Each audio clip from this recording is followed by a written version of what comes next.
You open the banking app on your phone. There it is, $5,000 in your savings account. You stare at the number for a second, waiting to feel something. Pride, maybe? Relief? Progress? But you feel nothing.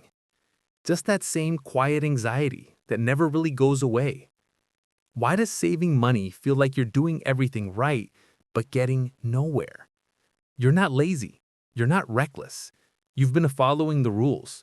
Put money aside. Don't touch it. Build your safety net. So why does it feel like you're standing still? Here's what's really happening. It's not you. It's the system. Your bank designed it to keep you exactly where you are, comfortable enough not to leave, but stuck enough never to grow. In the next 20 minutes, I'll show you the exact math behind why your savings account is making someone else rich, and the 3 types of money you need to understand to break free. I'm James, and I've spent far too much time breaking down how banks actually make money and why your savings account is the worst deal you never questioned. If this resonates with you, hit that subscribe button and turn on notifications, because what I'm about to share will change how you see every dollar sitting in your account. You were told saving was smart, responsible, the foundation of wealth. Put your money in the bank, watch it grow, be safe. That's what they said. That's what everyone says. So you did it. Month after month, you cut back. You resisted the temptation to spend. You built that balance. And then you checked the interest. 0.01%. Maybe 0.5 if you're lucky. Meanwhile, inflation is running at 3, 4, sometimes 5% a year. Let me show you what that really means. That $5,000 you saved, if you leave it sitting there for 10 years, it'll still say $5,000 on the screen. But in today's dollars, in real purchasing power, it'll feel like $3,500. You didn't spend it, you didn't lose it, but it's worth less.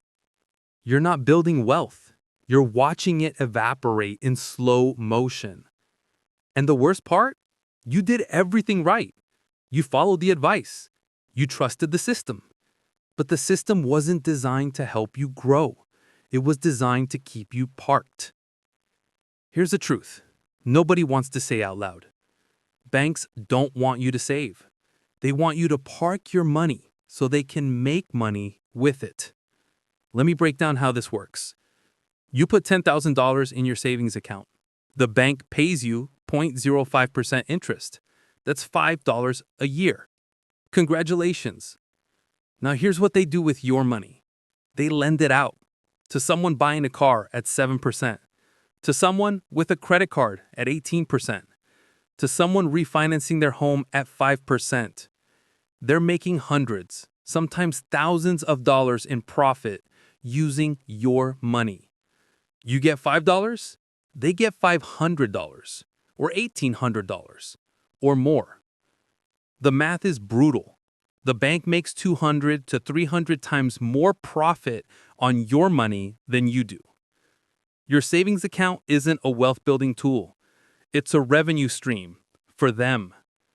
You thought you were being smart. You thought you were playing it safe. But you weren't investing. You were donating. So why did we all believe this was the right thing to do? Because we were taught to trust banks, to see them as protectors, guardians of our money. And once upon a time, that wasn't completely wrong. In the early days of banking, keeping your money in a vault made sense. It was safer than hiding cash under your mattress. The bank gave you security, and in return, they paid you a fair rate of interest. But that world doesn't exist anymore. Today, banks are corporations. They have shareholders, quarterly earnings reports, profit targets. And your savings account? It's not a service. It's inventory. If you're realizing right now that your money has been working harder for the bank than it ever has for you, leave a comment below. I want to hear your story. Here's the trap. Seeing that balance makes you feel secure, even when it's losing value. It's like keeping food in the fridge for 10 years. Technically, it's safe. It's not stolen. It's not gone. But it's rotting.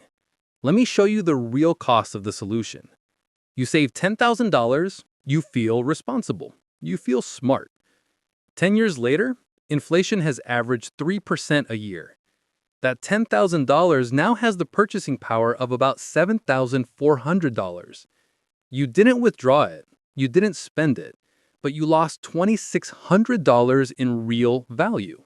That's not safety. That's decay.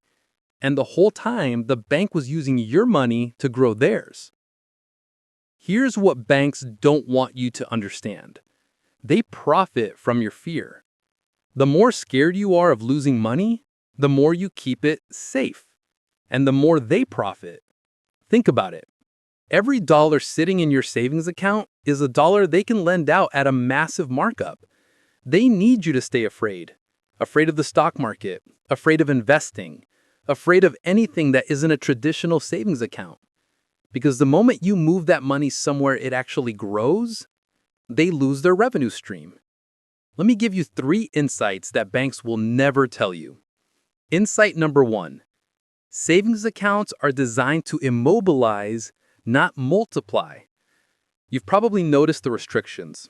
Limited withdrawals per month, fees if you go below a certain balance, interest rates that barely move even when the economy is booming. It's all by design. They want your money to stay put, because movement means loss for them. Insight number 2. The game isn't happening in your savings account. While you're watching pennies accumulate, the real wealth is being built somewhere else, in investments, in assets that generate income, in strategies that actually respect the power of compounding. The bank knows this. That's why their executives don't keep millions in savings accounts. They invest it. They diversify. They put money to work. But they don't teach you to do the same, because if everyone did, their business model would collapse. Take a second and share this video with someone who needs to hear it, because this isn't just about you. It's about everyone stuck in the same system. Insight number 3. Your bank isn't your partner. It's your landlord. They're charging you rent on your own money. The rent is inflation, the cost of sitting still while your purchasing power shrinks. You think you're being cautious, but caution without strategy is just slow loss. Here's the line that should change everything for you. The bank isn't protecting your future. It's protecting its profit margin. So what do you do instead? First, let's be clear. I'm not saying pull all your money out of the bank tomorrow and throw it into some risky investment. That's not wisdom. That's panic in the opposite direction. What I'm saying is this. You need to stop treating all your money the same way. Not all money has the same job. And once you understand that, everything changes. Here's how to think about it. The 3 types of money. Type 1, emergency money. This is your safety net. 3 to 6 months of living expenses. It stays liquid, it stays accessible. Yes, it can sit in a savings account or a checking account, because the job of this money isn't to grow. It's to be there when life happens. A car breaks down, a medical bill arrives, you lose your job. This money buys you time and peace of mind. Don't apologize for keeping this in the bank. Just know its role and don't expect it to build wealth. Type 2, working money. This is money you won't need for a few years. Maybe you're saving for a down payment. Maybe you're building toward a big goal. This money should work harder than a savings account allows. Move it to a high-yield savings account, 4 to 5% interest, or put it in index funds, bonds, or a diversified portfolio with a reasonable return. This is money that's earning while it waits. Type 3, growing money. This is long-term wealth, retirement accounts, dividend-paying stocks, real estate, investments that compound over decades. This money isn't meant to be touched. It's meant to multiply, to build the foundation for a life where money isn't a constant source of stress. This is where the real transformation happens. Now, here's the shift. Stop asking, how much should I save? Start asking, where should each dollar go to serve me best? Because saving isn't the goal. The goal is building a system where your money works as hard as you do. Let me give you an example. You have $20,000. Under the old way of thinking, you'd put it all in savings and feel responsible. Under this framework, $6,000 goes to emergency money, liquid and accessible. $7,000 goes to working money, high-yield savings or short-term investments. $7,000 goes to growing money, index funds, retirement accounts, dividend stocks. Same $20,000, but now it's positioned to actually serve your future, not just sit there while inflation eats it alive. Here's the truth that no bank will ever tell you. Stop saving, start investing. Your goal isn't a bigger bank balance. It's a system that pays you while you sleep. Here's what changes when you stop letting the bank control your money. You stop feeling trapped. For the first time in a long time, you're not just reacting to life. You're not living paycheck to paycheck hoping nothing goes wrong. You start seeing opportunities where you used to only see risk. Someone mentions investing, and instead of fear, you feel curiosity.